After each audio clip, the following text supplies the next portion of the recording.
Começa agora o Rede TV News, com Boris Casoy e Amanda Klein. Boa noite. Olá, boa noite. No primeiro dia de campanha para o segundo turno, o candidato à presidência pelo PSL, Jair Bolsonaro, fica em casa.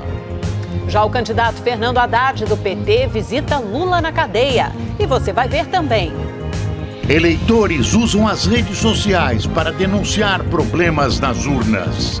Apertei o meu candidato e, por surpresa, não houve confirmação. O Ministério Público de São Paulo denuncia 3 envolvidos na morte da policial Juliane Duarte da Silva. O corpo da PM foi encontrado no porta-malas de um carro em Paraisópolis, na zona sul da capital paulista.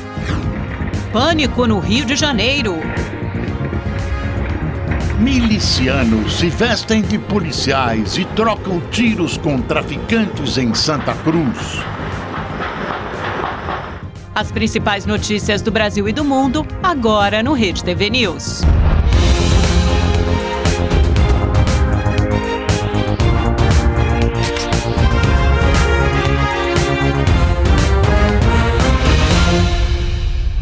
No primeiro dia de campanha para o segundo turno, Bolsonaro, do PSL, permaneceu em casa.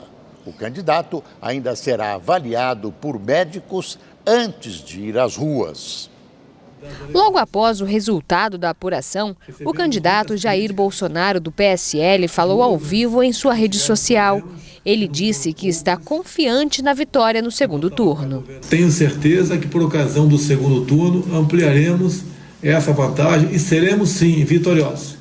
Afinal de contas, restam-nos apenas 2 caminhos: o da prosperidade, o da liberdade, o da família, o de estar ao lado de Deus, ao lado daqueles que têm religião e dos que não têm religião também.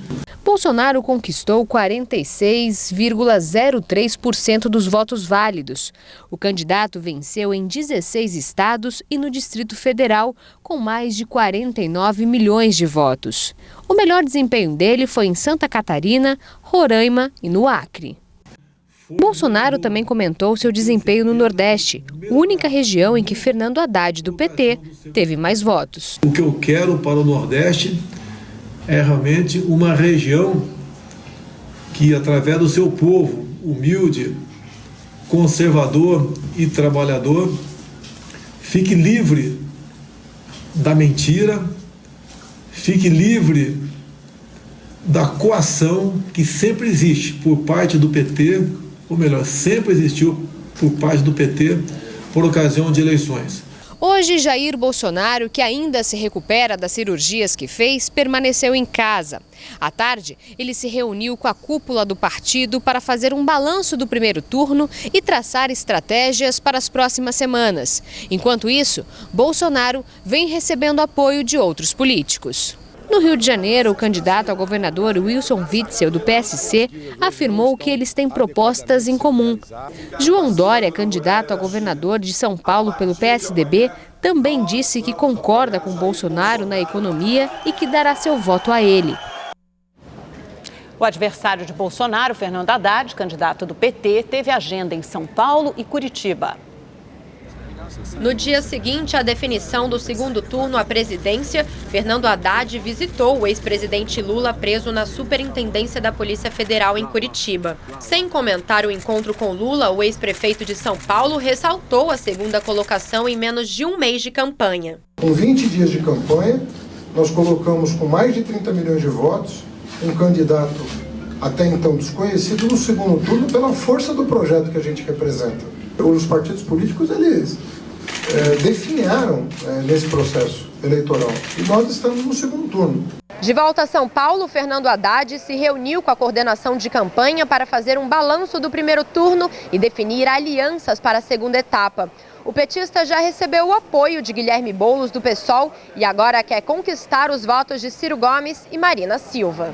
Ciro já rejeitou um possível apoio a Jair Bolsonaro, mas ainda discute com aliados se apoia Haddad. Marina também vai se reunir com o partido antes de tomar a decisão, mas declarou que será oposição independentemente de quem vencer as eleições. Haddad ainda tem o apoio de pelo menos 6 governadores já eleitos no primeiro turno.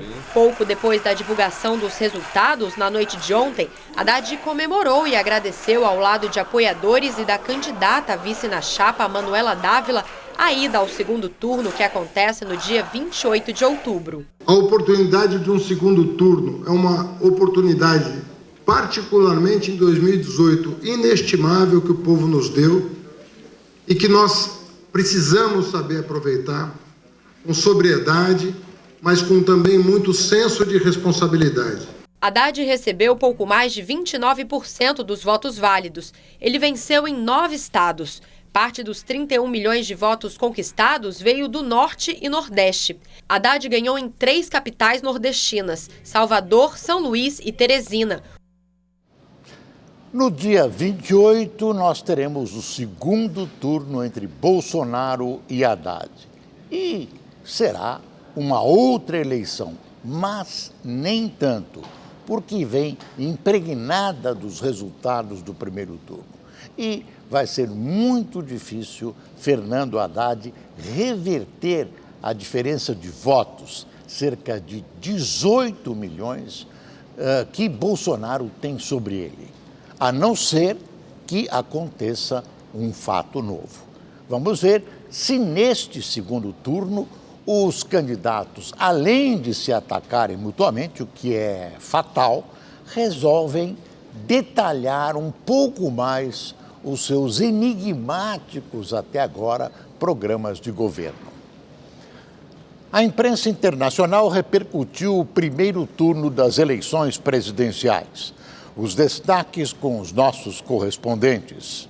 Aqui nos Estados Unidos, o jornal The Washington Post apresentou Jair Bolsonaro como uma versão de Donald Trump, pelo perfil conservador de direita, pelas declarações polêmicas e por ter sido dado inicialmente como um azarão na corrida presidencial. Já para o The New York Times, a liderança do candidato do PSL no primeiro turno demonstra que os brasileiros estão cansados de tanta corrupção e violência e que o resultado nas urnas expressou repulsa à política de costume.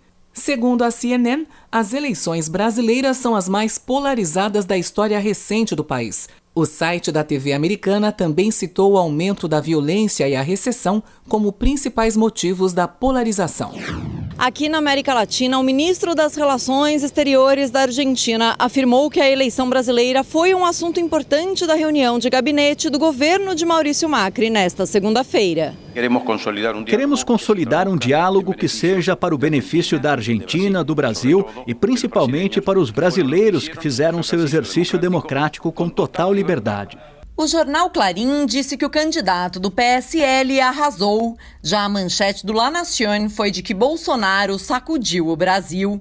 O chileno El Mercúrio destaca a vantagem de 17 pontos em relação a Haddad. E o Última Hora do Paraguai disse que o segundo turno será entre um ultradireitista e um socialista. Aqui na Europa, a BBC Londres publicou que o candidato Jair Bolsonaro está prestes a se tornar a maior força do Congresso. Analistas ainda ressaltam onda de revolta crescente contra o Partido dos Trabalhadores, que é acusado pela oposição de causar recessão, aumento da criminalidade e corrupção generalizada. Na França, o Le Monde descreveu Bolsonaro como racista e ressaltou a polarização. O espanhol El País escreveu que apenas uma reviravolta vai impedir que a extrema-direita governe o país a partir de 1º de janeiro. Durante a campanha, houve um certo exagero da imprensa internacional sobre o extremismo de direita de Bolsonaro, exagero provocado pelo PT, extremamente eficiente nos seus contatos internacionais, a ponto de emplacar até a versão de que Lula é um mártir perseguido pela justiça, pela política e pela elite brasileiras.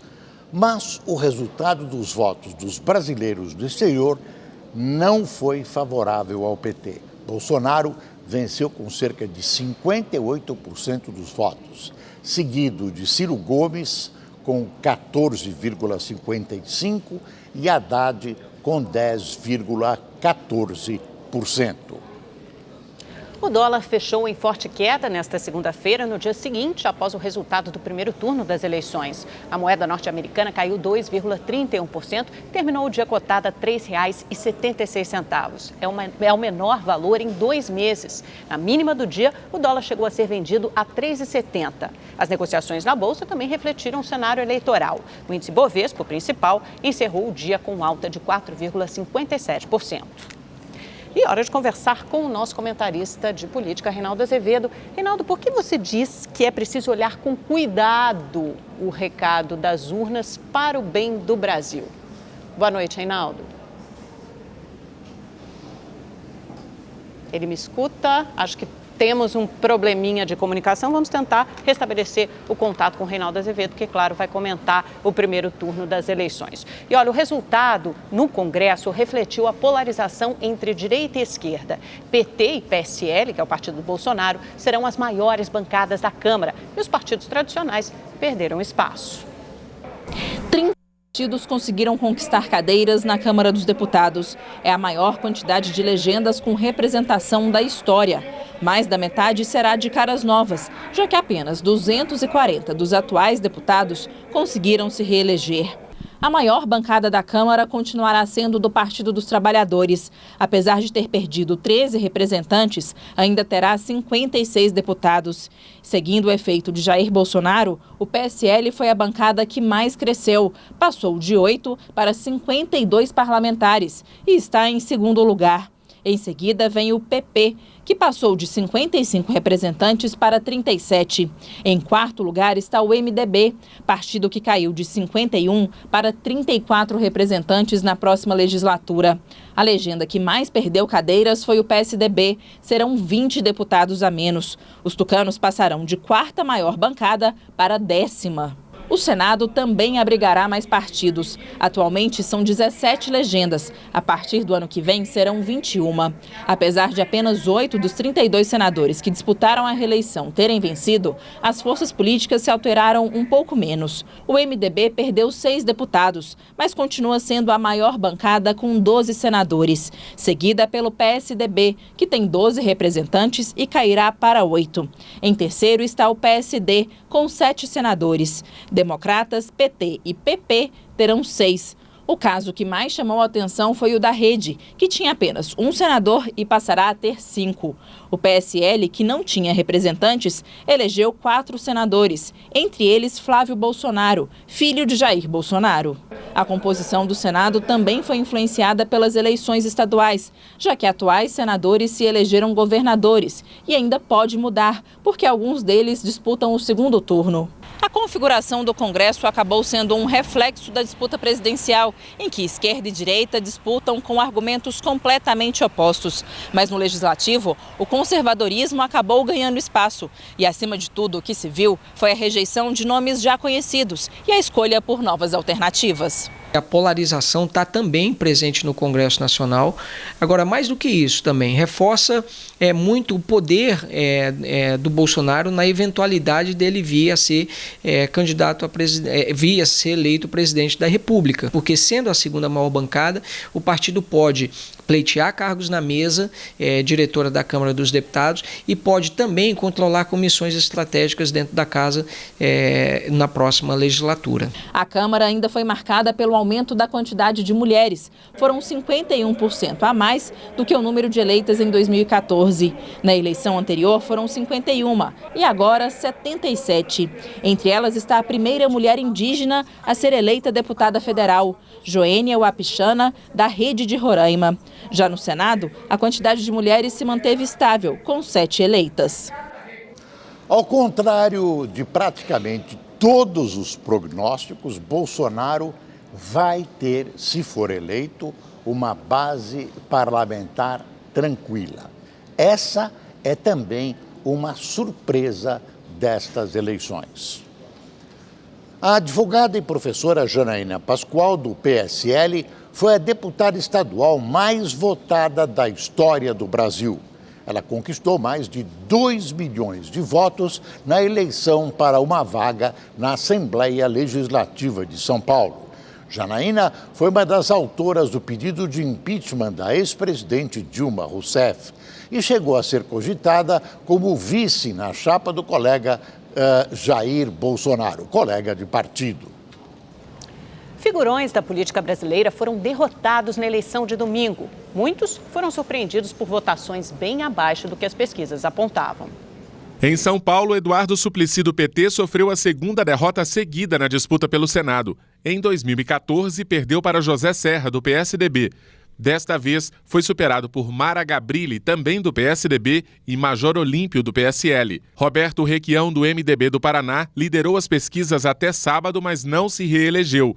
Ficou em terceiro lugar, atrás do professor Oriovisto, do Podemos, e Flávio Arnas, da Rede. A derrota do senador Romero Jucá, também do MDB, foi por menos de 500 votos. Em Roraima, foram eleitos Messias de Jesus, do PRB, e Chico Rodrigues, do DEM. Aqui em Minas Gerais, a ex-presidente Dilma Rousseff, do PT, também não conseguiu se eleger. Durante toda a campanha, ela apareceu em primeiro lugar nas pesquisas, mas terminou a disputa pelo Senado em quarto lugar. Os primeiros colocados foram Rodrigo Pacheco, do DEM, e Carlos Viana, do PHS. Dilma falou sobre a expectativa do resultado na saída do colégio onde votou. Eu acredito que essa eleição é a eleição da democracia, porque sem ela nós iremos regredir. Para este cientista político, o eleitor mostrou que cansou da velha política. O eleitor na busca de algo novo, algo que é incerto, que ele não sabe o que é. Mas, por incrível que pareça, o eleitor está disposto a pagar à vista e receber a prazo alguma coisa que ele não sabe o que é. É um retrato da insatisfação em relação ao momento atual. A lista de medalhões da política que foram derrotados na eleição deste domingo tem ainda o petista Lindbergh Farias, do Rio de Janeiro, Edson Lobão, do MDB do Maranhão, e o atual presidente do Senado, Eunício Oliveira, do MDB do Ceará, que já anunciou que vai deixar a vida pública. Realmente a gente está precisando de pessoas com ideias novas, com ideologias novas. Quer mudança, quer um Brasil diferente, um Brasil novo, um Brasil melhor. Algumas derrotas são lamentáveis, outras, graças a Deus. Só se espera que, ressalvados alguns nomes, que a nova safra não seja igual ou pior que a que está deixando o Congresso. Bom, retomamos o contato com o nosso comentarista de política, Reinaldo Azevedo. Reinaldo, deixa eu te refazer aquela pergunta, é interessante até porque a gente assistiu a outras reportagens, vimos aí essa nova composição de forças no Congresso, e aí eu te pergunto, por que é preciso entender bem o recado que saiu das urnas ontem pelo bem do Brasil? Boa noite, Amanda, boa noite, Boris, porque senão as pessoas podem fazer leituras apressadas. E eu costumo dizer, e é até um clichê, mas é verdade, né? O único que morre de véspera é peru, né? É preciso entender direito o que aconteceu com o Brasil. Numa primeira mirada, a gente pode dizer o seguinte: olha, a direita esmagou a esquerda e, portanto, agora a gente tem uma nova hegemonia estabelecida e essa nova hegemonia vai fazer o que bem entende. Para o bem do Brasil, me cumpre observar e apontar alguns números dizendo que isso não é verdade, que as coisas estão razoavelmente equilibradas e quem quer que vença a eleição vai ter de governar o Brasil inteiro e vai ter de conversar, e vai ter de dialogar. Ou então nós teremos crise permanente. É claro que as pessoas que não gostam da análise, essa hora falam, olha aí, o Reinaldo, como se eu fosse inventar números. Mas eu não vou inventar números. O Bolsonaro teve 46,03% dos votos válidos no primeiro turno. Cumpre lembrar, e eu lembrei isso quando a Dilma foi reeleita em 2014, que isso corresponde a 33% apenas do eleitorado brasileiro. Porque há os que não votaram, há os que votaram branco e nulo e há os que votaram em outros candidatos. Portanto, ninguém que tenha 1/3 do eleitorado tem licença para fazer o que bem entende. Bom, mas com o Haddad é pior ainda, porque ele teve 21% do eleitorado. E se ele ganhar, aí também é menos ainda do total do eleitorado. E quando, segundo turno, este candidato obtiver a maioria dos votos válidos, esta maioria dos votos válidos, creiam, não será metade do eleitorado brasileiro. Então, é preciso pensar que existe o Brasil inteiro a governar. Mas vamos ficar nos votos válidos. O Bolsonaro teve 46,03%. A esquerda teve 41,75% dos votos. Isso para ficar no PT e no PDT do Ciro Gomes. 4 pontos de diferença. 4 e pouco. Não é tanto assim. Mas vocês querem mais? Foram reeleitos 13 governadores. Foram eleitos, entre reeleitos e eleitos, 13 governadores no primeiro turno. 7 são de esquerda e 1, o Renan Filho de Alagoas, teve o apoio do PT, teve o apoio da esquerda. Só 3 são de direita e 2 são de centro. O PT fez a maior bancada da Câmara. Fez uma bancada, com 57 deputados. É bastante deputado, sim. Então, é preciso pensar no que está... mas o partido Bolsonaro elegeu a segunda maior bancada. Sem dúvida, um feito extraordinário. Como é um feito extraordinário o Bolsonaro ter 46,03% dos votos.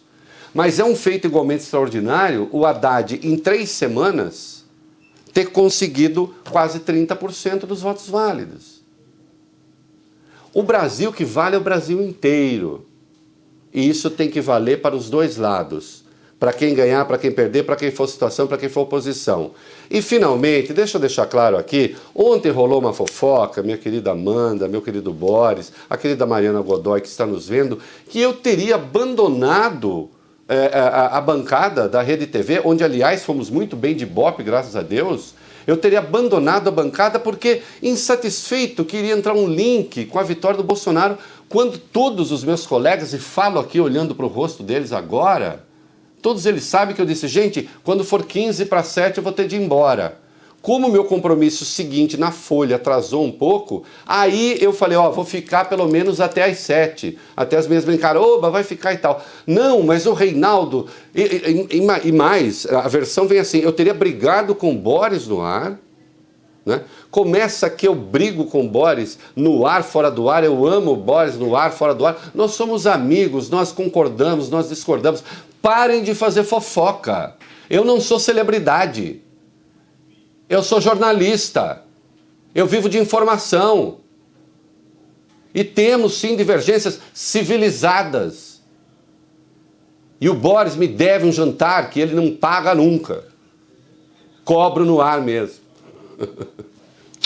Beijo para vocês. Vão fazer fofoca de outras pessoas, tá? Não fica mexendo com gente que se admira, se respeita e se ama. Vão catar coquinho na beira do brejo, bando de desocupados. Aí, Reinaldo, é a era do fake news. Coraçãozinho para você, não sei se você está me vendo. Ele que me deve o jantar.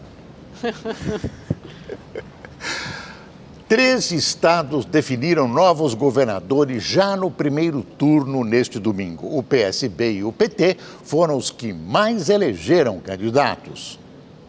No Acre, o candidato Gladson Cameli, do PP, foi eleito com 53% dos votos. Camilo Santana, do PT, se reelegeu com 78% dos votos no Ceará.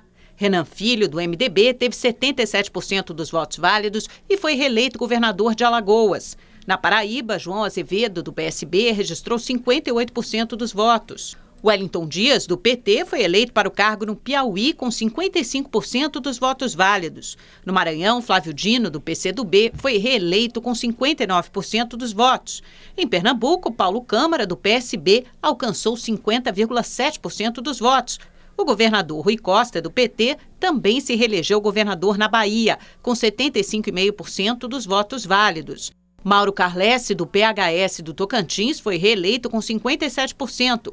No Mato Grosso, Mauro Mendes, do DEM, teve 58% dos votos válidos. No Paraná, Ratinho Júnior, do PSD, teve 60% dos votos. A mesma votação do ex-senador Ronaldo Caiado, do DEM, eleito governador de Goiás. No Espírito Santo, Renato Casagrande, do PSB, também ganhou no primeiro turno com 55% dos votos. 14 estados e o Distrito Federal ainda não elegeram seus governadores. Nós nos preparamos para ter uma campanha de 2 turnos. O mineiro e o brasileiro estão cansados desses mesmos políticos. Eu não fui surpreendido. Eu acreditava, já tinha falado que nós poderíamos vencer no primeiro turno. Começar a campanha, uma nova eleição, uma nova campanha, eu estou muito animado. Em São Paulo, João Dória e Márcio França disputarão o segundo turno. No Rio de Janeiro, Wilson Witzel disputará a segunda rodada com Eduardo Paes. No Distrito Federal, Ibanez Rocha, do MDB, disputa com Rodrigo Hollenberg, atual governador do PSB. No Rio Grande do Sul, a disputa será entre o governador José Ivo Sartori e Eduardo Leite. No Mato Grosso do Sul, Reinaldo Azambuja, do PSDB, e Odilon de Oliveira, do PDT, vão disputar o segundo turno. No Amapá, Valdez Góes e Davi disputam o segundo turno das eleições. No Amazonas, Wilson Lima enfrenta Amazonino Mendes. Em Santa Catarina, o confronto será entre Gelson Merizio e comandante Moisés. Em Rondônia, Expedito Júnior, do PSDB, e Coronel Marcos Rocha, do PSL, vão disputar o segundo turno. Em Minas Gerais, o confronto será entre o candidato do Partido Novo, Romeu Zema, e Antônio Anastasia, do PSDB. Em Sergipe, Belivaldo e Valadares Filho disputarão o governo do estado. No Rio Grande do Norte, Fátima Bezerra enfrentará Carlos Eduardo. No Pará, a disputa será entre Alder Barbalho e Márcio Miranda. Em Roraima, Antônio Denário, do PSL, foi para o segundo turno com Anchieta, do PSDB. Quase 30 milhões de eleitores deixaram de votar ontem, segundo dados do Tribunal Superior Eleitoral. O nível de abstenção, de 20,3%, é o mais elevado desde as eleições de 1998, quando atingiu 21,5% do eleitorado, que acabou não comparecendo às urnas. Em São Paulo, maior colégio eleitoral do país, 7 milhões e 100 mil eleitores se abstiveram de votar. Em Pernambuco, uma vaga para a Assembleia Legislativa foi para 5 mulheres. Uma vaga para 5 mulheres. Isso mesmo. É que a lei, que pouca gente conhece, prevê a possibilidade de um mandato compartilhado. 5 mulheres se juntaram para tentar renovar a política em Pernambuco. Juntas, a candidatura coletiva do PSOL é uma das grandes novidades desta eleição. As codeputadas, eleitas com mais de 39 mil votos, têm perfis diferentes. Carol Vergolino é produtora, Robionce Lima, advogada trans. Jô Cavalcante é ambulante, Kátia Cunha é professora e Joelma Carla, estudante. Mas juntas elas têm um objetivo comum: garantir mais representatividade feminina na política. A gente está ocupando um espaço que foi historicamente renegado para a gente, entendeu? Ninguém imaginaria, por exemplo, uma advogada travesti na LEP, ninguém imaginaria, por exemplo, 5 mulheres ocupando uma única cadeira na Assembleia Legislativa de Pernambuco. Vamos trabalhar de maneira igualitária, né? Vamos dividir os cargos, mobilização, comunicação, jurídico. Nestas eleições, as mulheres conquistaram 10 das 49 vagas para deputada estadual. Uma dessas vagas será ocupada pelo mandato compartilhado das juntas. O que garante que isto aconteça é a Resolução 23.548 do Tribunal Superior Eleitoral, que dispõe sobre o registro de candidaturas nas eleições. Essa norma não faz qualquer impedimento às iniciativas coletivas. E foi com base neste dispositivo que as co-candidatas resolveram se unir e revolucionar. Eleitoras e eleitores estão bem curiosos. Eu espero que lutem por elas, que façam uma boa representação para as mulheres. Achei interessante e ganharam, né? Vamos ver o que elas vão fazer, né? O modelo coletivo de mandato já é realidade em outros lugares, como em Alto Paraíso de Goiás, na Chapada dos Veadeiros, Belo Horizonte e São Paulo. Eu acho extraordinário, uma grande vitória. Estou muito bem representada, estou bem feliz. A semana começou com chuva em várias partes do país. Será que vai continuar assim? Bom, vamos saber com a Gabriela de França.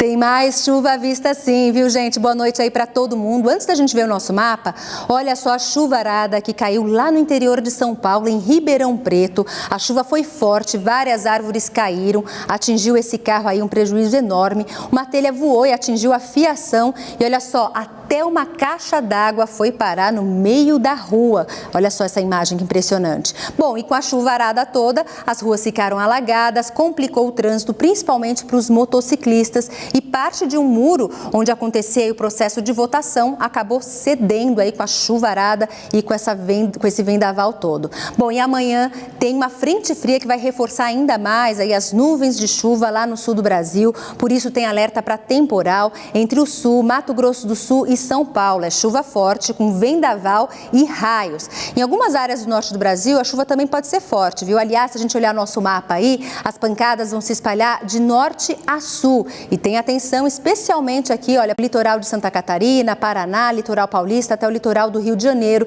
onde já choveu muito e como tem previsão de mais chuva, o solo já está bastante encharcado, podem ocorrer aí deslizamentos. Vamos lá para Santa Catarina, em Florianópolis amanhã, olha só, tempo chuvoso, é aquela chuva que dura o dia todo e por conta do mau tempo a temperatura não sobe muito não, a sensação vai ser de friozinho, máxima de 26 graus. Na capital paulista, amanhã a gente até pode ter algumas aberturas de sol, mas as pancadas de chuva ocorrem a qualquer hora do dia, em alguns momentos pode ser forte, máxima de 27 graus.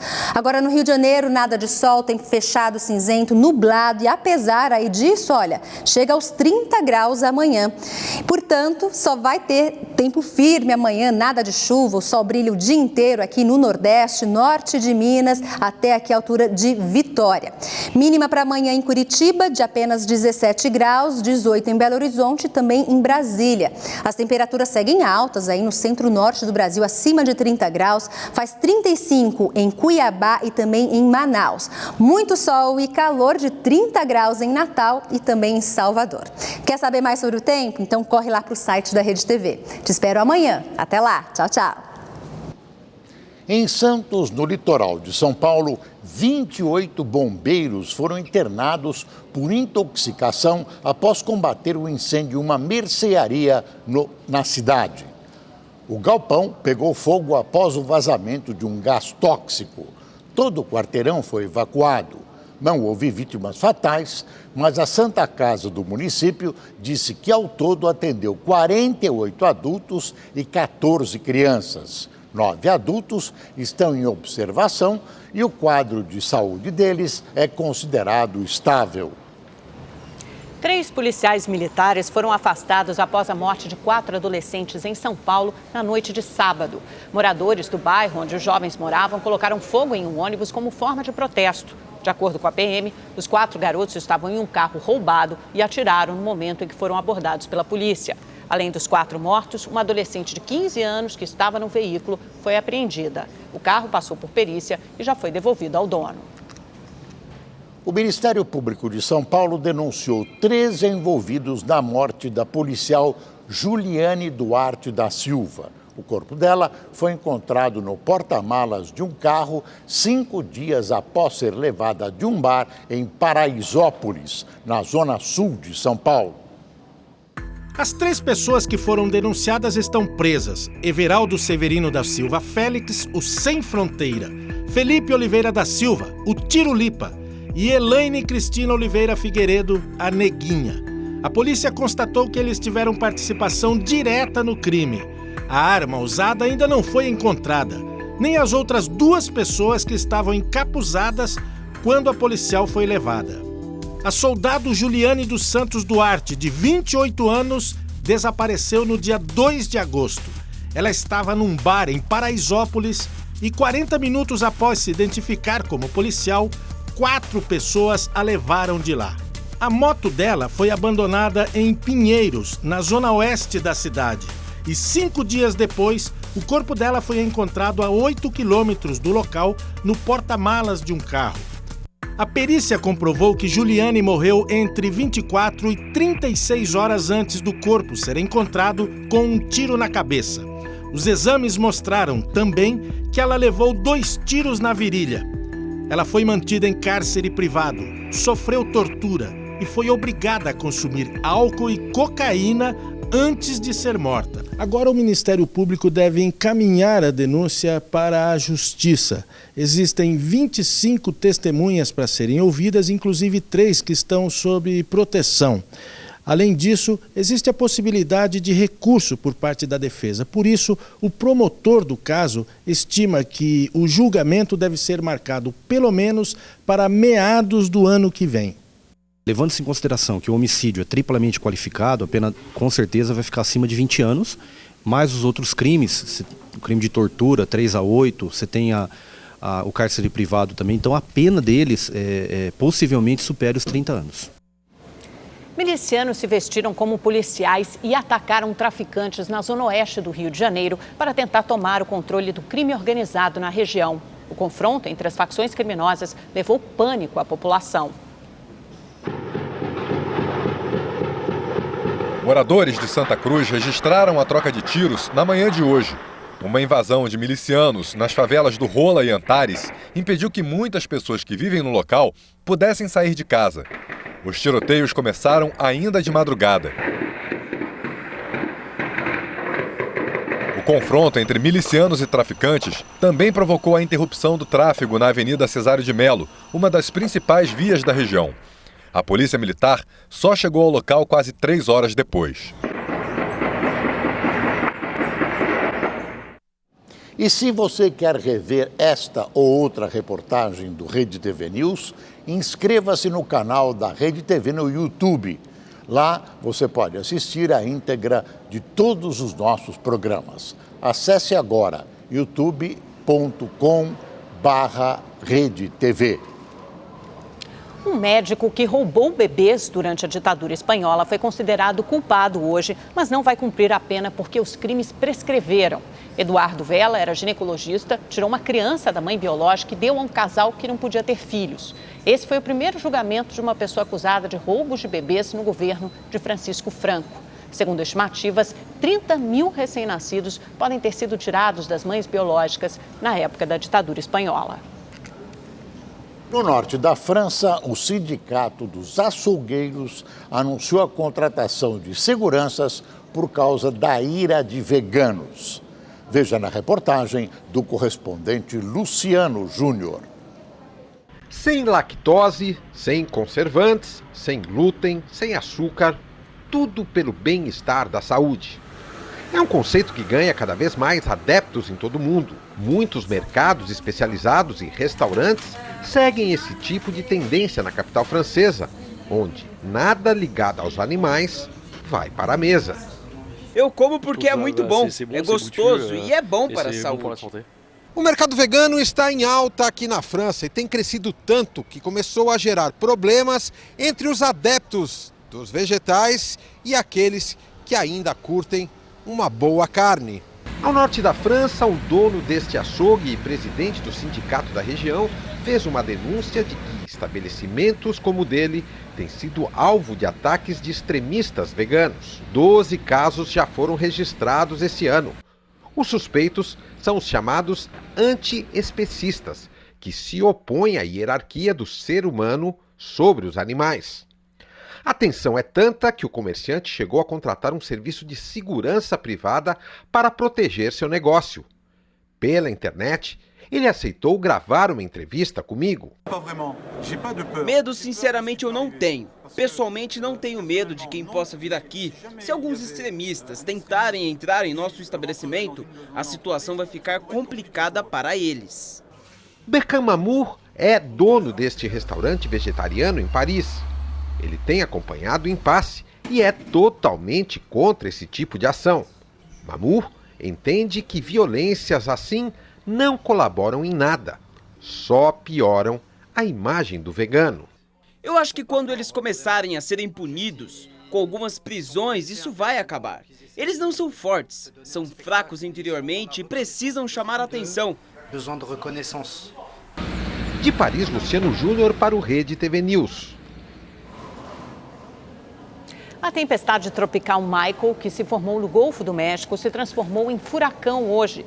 Parte da costa mexicana e de Cuba já sofrem com ventos fortes. Agora, moradores da Flórida, nos Estados Unidos, se preparam para a chegada do fenômeno. O governador declarou estado de emergência em alguns condados. Muitos eleitores estão reclamando pelas redes sociais de falhas e fraudes em urnas eletrônicas durante a votação do primeiro turno. Veja na reportagem.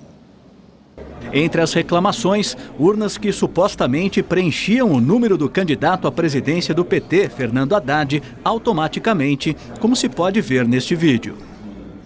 Em nota, o Tribunal Regional Eleitoral de Minas Gerais afirmou que a gravação é falsa ou foi editada. Outra queixa compartilhada nas redes sociais foi de que o sistema de algumas urnas encerrou a votação antes de o eleitor confirmar a escolha de candidato à presidência. Pessoal, quem não me conhece, sou o João Armentano, arquiteto. Acabei de votar aqui na Zona Sul, no ex-colégio Sacré-Cœur. Votei em todo mundo, deputado federal, deputado estadual, senador, governador, mas quando chegou na hora do presidente, apertei o meu candidato e, por surpresa, não houve confirmação. Foi direto para a finalização do voto. Fiquei muito preocupado, não sei o que está acontecendo e gostaria de participar de tudo isso. Ou seja, se aconteceu com você também isso, vamos fazer uma ação, vamos fazer uma manifestação a favor ou contra essas urnas eletrônicas. A Justiça Eleitoral afirmou que muitas reclamações dos eleitores estão surgindo porque eles podem estar confirmando o voto sem olhar a tela e antes mesmo de ver a foto dos candidatos. Reclamações frequentes que viralizaram na internet são de que urnas eletrônicas não exibiram a imagem e nem o número de Jair Bolsonaro do PSL. Este caso, que teria acontecido num colégio no Parque Ateneu, na região sudeste de Goiânia, é um exemplo. Oi, gente, acabei de sair aqui do colégio Vila Nova, aqui no Parque Ateneu. A minha colega aqui não te conhece, mas ela votou para presidente. E não saiu a foto do nosso presidente? Não saiu a foto, deu fim imediatamente, antes de aparecer foto. Apareceu outro casal aqui, a mesma outro coisa. Casal que não apareceu então a foto eu gostaria que vocês pusessem em rede rapidão para poder a gente tomar uma atitude, providência. Técnicos da Justiça Eleitoral explicam que alguns eleitores podem ter digitado o número do candidato e já apertado confirma para depois conferir a foto na tela. Em Maceió, um eleitor fez um boletim de ocorrência na Polícia Federal para denunciar que a urna eletrônica em que votou não registrou seu candidato a presidente da República. O Tribunal Regional Eleitoral de Alagoas informou que o eleitor em questão se confundiu ao inserir o número do candidato. Nestas imagens do Paraná, eleitores chamaram a polícia para denunciar que urnas não mostravam seus candidatos. Não está confirmando para presidente aqui. Ela votou no deputado, confirmou. Deputado federal confirmou, senador confirmou, outro senador confirmou. Quando chegou no presidente, ele foi embora, sozinho. Em São Paulo, teve até quem reclamou de gente jogando boletins de urna com a contagem da votação no lixo. Olha, eu estou mostrando para meus amigos que eu estou aqui fiscalizando, vim aqui mostrar que estão jogando no lixo isso daqui. Agora que horas são agora? Alguém pode falar para mim? 5 horas e 30 minutos. São 5 horas e 30 minutos do dia 7 de outubro de 2018. Estão jogando fora os boletins de urna. A pessoa da fiscalização, primeiro os mesários não sabiam o que fazer com isso daqui. Muitos nem colocaram isso daqui na porta. Nós estamos aqui, estamos umas 4, 5 pessoas aqui de São Paulo, capital, procurando saber como é que a gente faz para totalizar os votos. Houve reclamação de contagem de votos que não batiam, como esta neste boletim de urna. Segundo o Tribunal Eleitoral, 2.400 urnas precisaram ser substituídas por problemas técnicos em todo o país. Menos de 0,5% do total.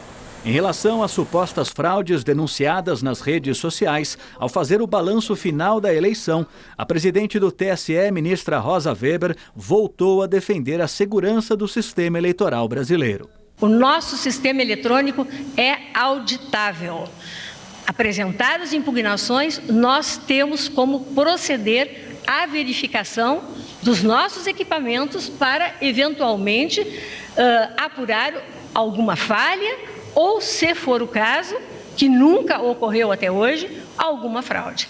Então, essa é a nossa confiança, essa é a nossa segurança. Responsável por coordenar as ações de segurança durante a eleição, o ministro da Segurança Pública, Raul Jungmann, confirmou que uma urna que supostamente encerrava a votação foi periciada. Mesmo sem ter sido encontrado nada, ela foi substituída. Também está sob investigação uma denúncia que teria sido feita por um integrante do Tribunal Regional Federal do Distrito Federal e por 2 policiais militares. Segundo eles, ao ser iniciado, um equipamento já apresentava votos registrados. Aqueles que tentaram descaracterizar, desmoralizar ou tentar induzir a possibilidade de fraude do sistema foram investigados ou estão sendo investigados. Serão denunciados e serão punidos. E nós não encontramos, pelo menos até o presente momento, nenhum indicador de que esses fake news que viralizaram têm ele qualquer base fática ou real. Em relação à imagem de um suposto boletim de urna que o candidato Fernando Haddad recebeu mais votos que o número de eleitores registrados, o TSE disse que a imagem foi manipulada. O boletim original é de uma sessão eleitoral da cidade de Nagoya, no Japão. De acordo com o documento correto, Haddad recebeu apenas 9 votos, Alckmin 11 votos e o candidato Bolsonaro recebeu 372 votos. Como esse sistema, não estou falando da urna, estou falando do sistema como um todo, não permite recontagem de votos, as urnas eletrônicas só serão total e realmente confiáveis com a impressão do voto. O eleitor vota na urna eletrônica, então é emitido um comprovante impresso, o eleitor confere esse impresso e coloca o papel em outra urna, o que possibilita, se for preciso, a recontagem de votos. A cidade de Palu, na Indonésia, registrou há pouco um novo tremor de terra. A região ainda se recupera do terremoto seguido de tsunami que aconteceu no último dia 28. As informações com o enviado especial a Palu, Marcelo Espíndola. Logo no começo da manhã, a população que tenta se recuperar do último terremoto teve que sair de casa mais uma vez. Nós saímos correndo agora da casa porque houve um outro tremor, um tremor de 5.2, magnitude 5.2, então sono interrompido e nós estamos agora nesse espaço aberto aqui dessa igreja. Este templo destruído virou estacionamento de escavadeiras. Ao fundo, um minarete de uma mesquita, tombado. Esta igreja de Garuda, em Palu, continua em pé, mas neste estado. Depois de pouco mais de uma semana em que a cidade toda foi abalada, aconteceu o primeiro culto. Através das orações e cânticos, os sobreviventes buscam força em Deus para reconstruir a vida. O atendimento espiritual é aliado ao social. Depois de celebrar, é hora de levar o alimento e suprimentos básicos para o acampamento ao lado do templo. Logo, o espaço de culto é transformado em ambulatório. Médicos, enfermeiros e voluntários de igrejas da Malásia e Singapura tratam os ferimentos de quem escapou da tragédia. As infecções que eles tiveram por causa do tsunami na semana passada receberam tratamento, foram fechadas. Mas agora tem muita infecção aparecendo. Nós estamos tratando essas infecções aqui. Hakim Harfani não venceu a burocracia. Sem atendimento do governo, foi socorrido por esta equipe. Ele perfurou o pé, mas conseguiu salvar uma pessoa, a única que sobreviveu de uma turma de 7 que estava presa nos escombros. Em nome da humanidade, estas pessoas precisam de ajuda, mesmo que eu não tenha nada, mas eu posso fazer alguma coisa. Talvez pegar alguma doação e levar para eles. O carinho do cuidado psicológico prepara a dona Marci para receber a injeção. Depois de medicada, ela volta para o seu novo espaço. Apesar de muito quente, tem a neta e a filha e a gratidão porque toda a família sobreviveu. Eu tenho trauma do terremoto porque quando ele veio foi muito difícil ficar de pé, abrir a porta. Então eu sou grata a Deus por estar viva. Marcelo Espíndola, enviado especial a Palu, na Indonésia, para o Rede TV News. No Brasileirão, o Palmeiras ampliou a vantagem na liderança. Só que o técnico Luiz Felipe Scolari tem problemas para a próxima rodada. O Palmeiras mal se reapresentou e o técnico Luiz Felipe Scolari já tem preocupação. 4 jogadores estão fora do confronto contra o Grêmio. O paraguaio Gustavo Gomes e o colombiano Borja, convocados para suas respectivas seleções, além de Vitor Luiz e Felipe Melo, que receberam o 3º cartão amarelo e cumprem suspensão. Inclusive, a punição ao volante durante o jogo contra o São Paulo foi questionado pela diretoria. Tá demais porque o processo do cartão amarelo para o Felipe é diferente do que para outros jogadores. Vou citar aqui Anderson Martins, vou citar aqui Jusilei, que fez nem sei quantas faltas.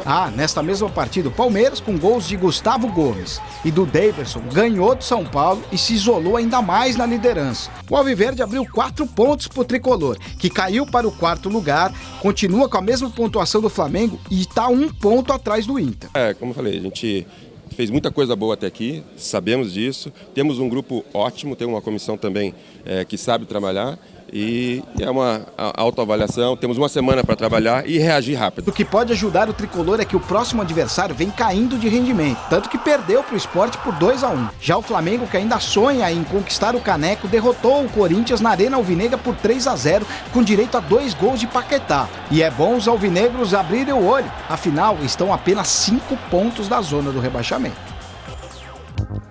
2 americanos ganharam hoje o Nobel de Economia. William Nordhaus e Paul Romer conseguiram combinar o crescimento da economia com sustentabilidade. Segundo a Academia Sueca, eles criaram modelos que explicam como o mercado interage com a natureza e o clima. Nordhaus e Romer vão dividir o prêmio de $1 milhão. Perdeu algum momento do Rede TV News ou quer assistir novamente? Se inscreva no canal Rede TV do YouTube, sua emissora favorita no mundo digital. Boa noite. Uma ótima noite para você. Até amanhã.